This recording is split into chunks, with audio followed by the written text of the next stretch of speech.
This is a lesson on selecting space conditioning equipment for microload buildings. There's a common misconception that passive buildings need no heating and cooling equipment because we've done such a good job with our building envelope to drive down the heating and cooling loads. And that's actually not the case. Even though we've made those loads very, very low, they still exist, and we do need space conditioning equipment for comfort inside our buildings. It's interesting to note that most mechanical equipment that's available in the marketplace is designed for the replacement market. So it's typically designed for leaky, poorly insulated buildings. The replacement market equipment would probably be oversized for standard new construction and is typically going to be way oversized for microload buildings. So where do we start when we're looking at selecting space conditioning equipment? The first place we start is to know your climate and to know your building. So, do you need heating? Do you need cooling? Do you need dehumidification?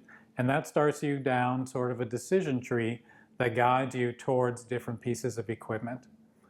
The next thing we need to think about is sizing the equipment and distribution. How are we going to be able to get the space conditioning to the different rooms in the building?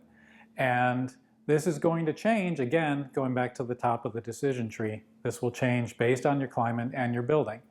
In some cases, this can be very simple, in a very simple shape, heating-only climate.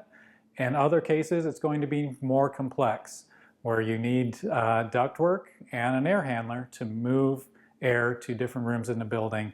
This would be more typical in a building that needs heating, cooling, and dehumidification. So let's talk about some of these images here. What we have here on the screen are a couple of examples of mini-split heat pump equipment. This is the outdoor unit and a couple of examples of indoor air handlers. The reason why we have them up here is that they are fairly common in passive buildings in North America. The main reason for that is that they are available in smaller output capacities than standard equipment that's available on the marketplace. The other reason they're commonly installed is that they have variable output capacity, so they can ramp from their smaller rated capacity down to about a quarter of their nominal capacity. So they're better able to match the heating and cooling loads that we see in microload buildings. So this is an outdoor unit, and then on the indoor air handler side, we have two basic types. The type that is most well known is the ductless version. Here's an example of a wall mount unit, ductless version. Over here, we have a ducted version. So this is a ducted air handler in a slim air handler format. Going over to this duct layout here is an example of a duct layout for one of these slim duct air handlers. The red and the blue ducts are the distribution for the heat pump.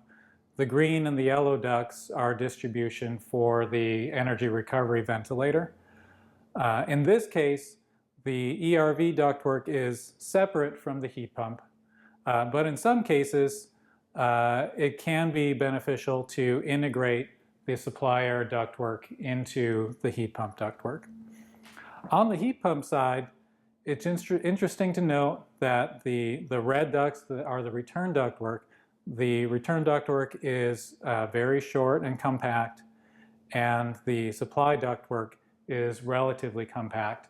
And this helps with both efficiency of the fan motor on the air handler, as well as helps to reduce installation cost. So those were some examples for single-family buildings. But what about bigger buildings? What about multifamily buildings? Again, we need to go back to the top and start to look at our decision tree. And one of the big questions that comes at the top for bigger buildings is, who pays the bills?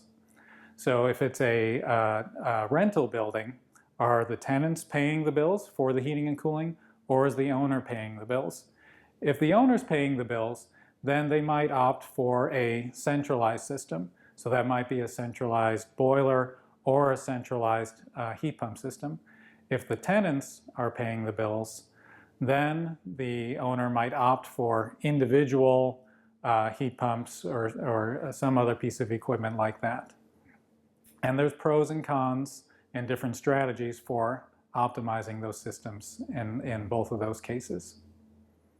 So this concludes our lesson on selecting space conditioning equipment for micro-load buildings.